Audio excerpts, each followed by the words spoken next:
আব্দুল্লাহ ইবনে আব্বাস রাদিয়াল্লাহু আনহু বর্ণনা করেন যে পূর্বের যুগের এক রাজা ছিল, বড় নেককার রাজা, বাদশাহ। এই বাদশাহ শিকার করার জন্য জঙ্গলে গেছে। বাইহাকি শরীফ, ইমাম বাইহাকি শুআবুল ঈমানের ভেতরে ঘটনাটা আনছেন যে শিকার কার্যে গেছে, যে সন্ধ্যা হয়ে গেছে, পাখি শিকার করতে গেছে, যা এত সন্ধ্যা হয়ে গেছে। যখন সন্ধ্যা হয়ে গেছে তখন জঙ্গলের পাশেই এক কাঠুরিয়ার বাড়িতে বাদশাহ মেহমান হয়েছে। নিজের পরিচয় গোপন করেছে, পরিচয় দেয় নাই। কেন পরিচয় দেয় নাই? পরিচয় যদি দেয় তাইলে তো হের মেহমানদারি করতে কষ্ট হবে, এ কারণে পরিচয় দেয় নাই। সাধারণ বেদুইন পরিচয়ে কাঠুরিয়ার ঘরে ঢুকে গেছে। কাঠুরিয়াও বড় নেককার, তিনি মেহমান হিসেবে তাকে মেহমান নেওয়াজির জন্য প্রস্তুত হয়ে গেছে। সন্ধ্যাবেলায় এই কাঠুরিয়ার গরু গাভীগুলো জঙ্গল থেকে বাড়িতে এসেছে। তো এই কাঠুরিয়া একটা গাভীর স্তনের দুধ দহন করতেছে, কিন্তু আশ্চর্য একটা গাভী, এই গাভীর একটা গাভীর স্তন থেকে 30টা গাভীর দুধ হয়, এরকম বরকতের একটা গাভী এটা। আব্দুল্লাহ ইবনে আব্বাস বলেন একটা গাভীর স্তন থেকে 30 গাভীর দুধ বাইর হইছে। নিজে খাইছে এবং বাদশাকে খাওয়াইছে, চিনে না তো, মেহমান হিসেবে খাওয়াইছে।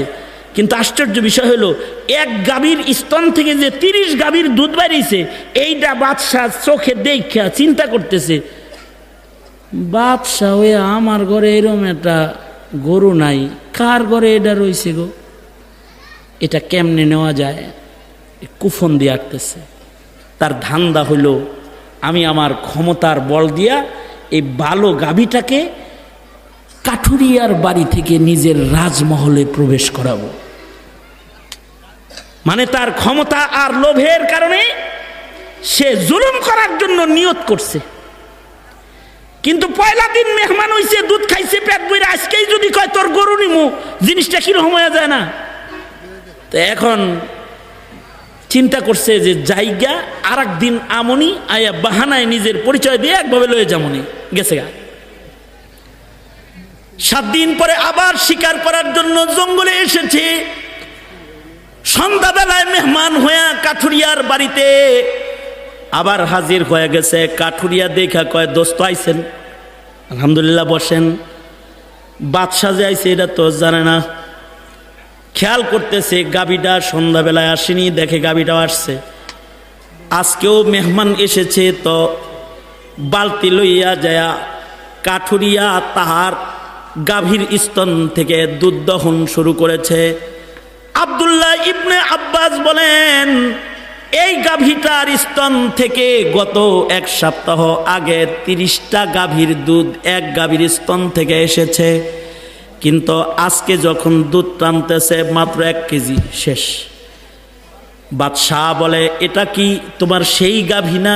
রঙে তো মনে হয় যেটার স্তন থেকে 30 গাভীর দুধ বেরিয়েছিল, বর্তন সব ভরছিল, এটা না? এটা কয় জি বাদশাহ, এটা তো সেই গাভীটাই, কিন্তু ধীরে ধীরে এটার দুধ 7 দিনে কমে গেছে, এখন মাত্র 1 কেজিও হইবার চায় না। বাদশাহ বলে বন্ধু এটার কারণ কি বলতো? কাঠুরিয়া বলে আমার মন বলে আমাদের বাদশাহ মনে হয় কোনো জুলুম শুরু করেছে। লোকটা চিন্তা করতেছে আমি তো বাদশাহ, এখন আমি যদি কই যে আমি বাদশাহ, তো আমি নিজে আস্তে একটা জালেম হয়ে যাই। নিজে নিজে শর্মিন্দা হইছে, হায় রে বাদশাহ জুলুম করেছে দেখা তার জুলুমের প্রভাবে গাভীর স্তনের দুধ কমে গেছে।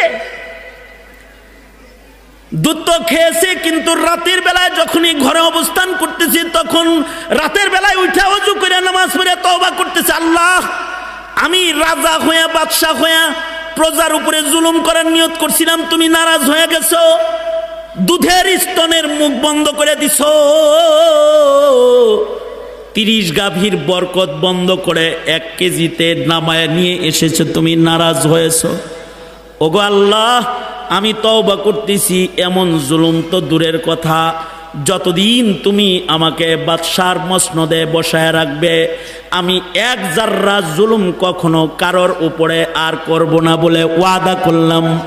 তওবা করে সকালবেলা এরা বাদশার রাজ দরবারে চলে গেছে। আবার 7-8 দিন পরে চিন্তা করতেছে, তওবা করলাম, ইনসাফ করার নিয়ত করলাম, যাই আজকে যে দেখি গা গরুর দুধ কি বাড়ছে নাকি তেমনি কমছে। আবার বাহানা করে শিকার কার্যে চলে এসেছে 3rd টাইম, তৃতীয়বার। সন্ধ্যাবেলায় বাহানা করে কাঠুরিয়ার বাড়ির মেহমান হয়ে গেছে। হযরত আব্দুল্লাহ ইবনে আব্বাস বলে, সন্ধ্যাবেলায় বাদশাহ অপেক্ষা করতেছি, দেখি গাভীটা আজকে আসেনি। দেখে গরুর পাল সন্ধ্যাবেলায় বাড়ি আসছে, আর ওই গাভীটাও আসছে। সন্ধ্যাবেলায় স্তন দহন করার জন্য কাঠুরিয়া বালতি নিয়ে সামনে চলে গেছে। আজকে দুধে বরকত আর বরকত আর বরকত। আবার 30 গাভীর দুধের পরিমাণ দুধ এক গাভীর স্তন থেকে বের হয়ে গেছে। বাদশাহ লোকটাকে কয়, এটা কি সেই গাভী নাকি যেটা সেদিন 1 কেজি হয় নাই? কয় হঠাৎ করে আবার এর ভেতরে বরকত বাড়ছে। 30 গাভীর দুধ আগের মতন ডেলিভারি দেওয়া এখন আবার শুরু করছে। বাদশাহ বলে, বন্ধু এটা কেমনে হইল? কাঠুরিয়া বলে, আমার রাজ্যের বাদশাহ মনে হয় ইনসাফ শুরু করেছে। আব্দুল্লাহ ইবনে আব্বাস বলে, সাথে সাথে বাদশাহ লোকটাকে জড়া ধরে বলে, আরে না না না, বরকত বন্ধ হওয়ার জন্য জুলুম করা লাগে না, আর বরকত চালু করার জন্য ইনসাফ করাও লাগে না। জুলুমের নিয়ত যদি কেউ করে তাতেও বরকত বন্ধ হয়ে যায়, আর ইনসাফের নিয়ত যদি কেউ করে তাতেও রহমতের দরজা খুলে যায়। বন্ধুরে আমারে মাফ করে দিও, আমি তোমার ওই রাজ্যের বাদশাহ।